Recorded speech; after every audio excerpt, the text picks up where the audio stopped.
प्रिय दर्शकों, जैसा कि हमने जाना था कि हनुमान जी रावण के दरबार में एक दूत की भांति अपना परिचय देते हैं और रावण को समझाते हैं, पर रावण नहीं सुनता है और हनुमान जी की पूंछ में आग लगा देता है।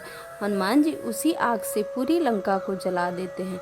सिर्फ विभीषण जी की कुटिया को छोड़ सीता माता के वास स्थान को छोड़ते हुए फिर अपनी पूंछ की आग समुद्र में बुझाते हैं और माता के पास जाते हैं, चूड़ामणि लेते हैं और माता के आशीर्वाद लेते हैं। माता का निवेदन सुनते हैं। श्री राम जी तक निवेदन का भार लेकर समुद्र को लांघ जाते हैं। उस समय उन्होंने विराट रूप धारण किया। उधर सभी वानर वायुपुत्र हनुमान जी की प्रतीक्षा कर रहे थे। हनुमान जी शुभ समाचार वानरों को सुनाते हैं और सभी झूमने लगते हैं। जाम्बवान को लंका की पूरी कहानी बताया और सभी महेंद्रगिरी के शिखर से उछलते कूदते चल दिए। सभी महाराज सुग्रीव के मधुवन में पहुंच गए। अंगद से अनुमति लेकर सभी वानर फल खाए और सुग्रीव जी के पास पहुँचे। हनुमान जी ने श्री राम जी को प्रणाम करते हुए कहा, प्रभु, मैंने माता सीता के दर्शन कर लिए हैं। रावण उन्हें बंदी बनाकर रखा है। वे सुरक्षित हैं, पर आपके विरह विलाप करती रहती हैं। और फिर चूड़ामणि निकालकर राम जी के हाथों में उन्होंने रख दिया। चूड़ामणि देखकर श्री राम जी के नेत्रों से अश्रु प्रवाहित होने लगे।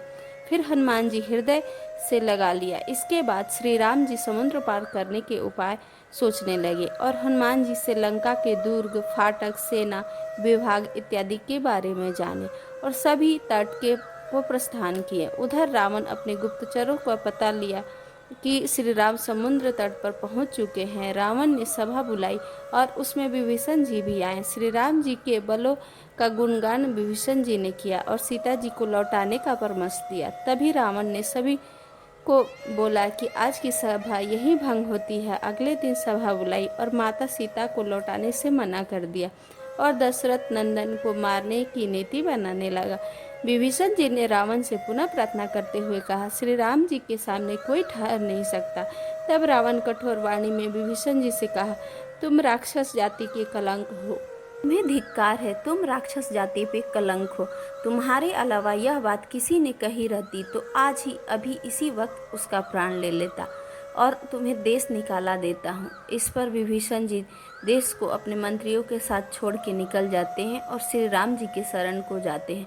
श्री राम जी ने शरणागत आए हुए दोस्त के रूप में उन्हें स्वीकार करते हैं और लंका के भावी शासक के रूप में राज्य अभिषेक करते हैं। सभी मिलकर समुद्र को पार करने की योजना बनाने लगे। तभी विभीषण जी समुद्र देवता से मार्ग हेतु प्रार्थना का सुझाव दिए। श्री राम जी ने 3 दिन तक समुद्र देवता को प्रार्थना कर समुद्र जी दर्शन नहीं दिए।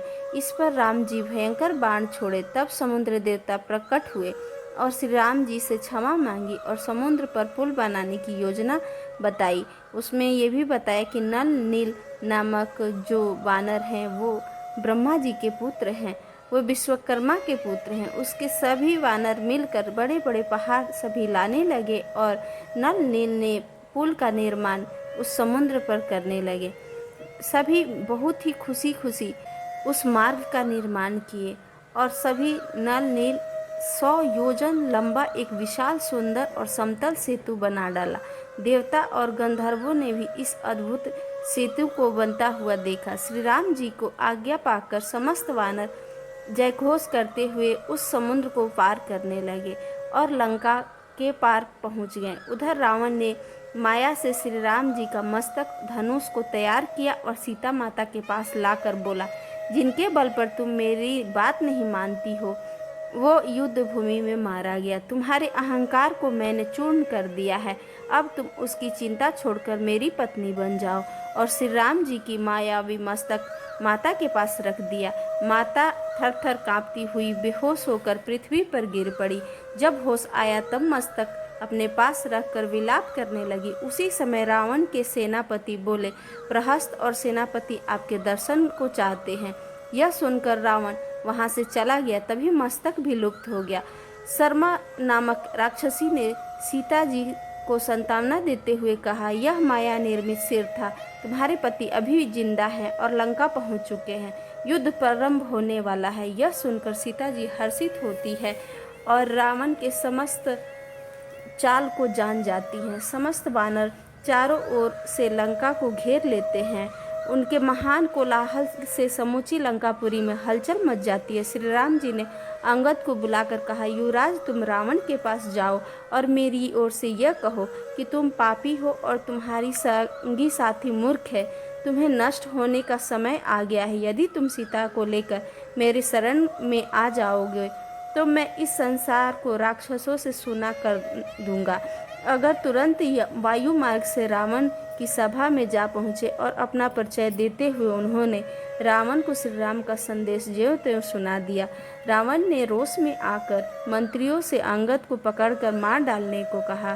तुरंत 4 राक्षसों ने अंगद को पकड़ लिया।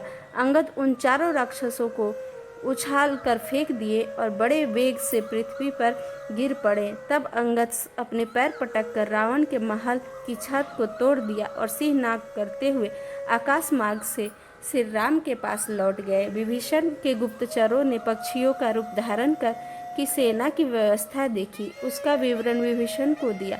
विभीषण ने वह सब श्री राम को सुनाया। श्री राम जी ने लंका के विभिन्न द्वारों पर आक्रमण करने के लिए अपने सेनापतियों की नियुक्ति की। इसके बाद श्री राम सुग्रीव सहित सुबेल पर्वत के सबसे ऊंचे शिखर पर चढ़े और वहां लंकापुरी दिखाई देती थी। वहां से उन्होंने गोपुर की छत पर राक्षस राज रावण बैठा हुआ दिखाई दिया। रावण को देखते ही सुग्रीव अत्यंत क्रोधित होकर सुबेल के शिखर से उठकर उस गोपुर की छत पर कूद पड़े और रावण को युद्ध के लिए ललकारा। रावण और सुग्रीव आपस में गुत्थम गुत्थी किए। फिर बहुत देर बाद उनका मल्ल युद्ध होता रहा। अंत में रावण ने माया शक्ति का काम लिया और सुग्रीव ने उससे ताड़ लिया और शीघ्र ही आकाश मार्ग से रावण को चकमा देकर निकल गए। इसके बाद जी की सेना और रावण की सेना में युद्ध प्रारंभ हो गया और अगले भाग को जानने के लिए हम अगले भाग में देखेंगे।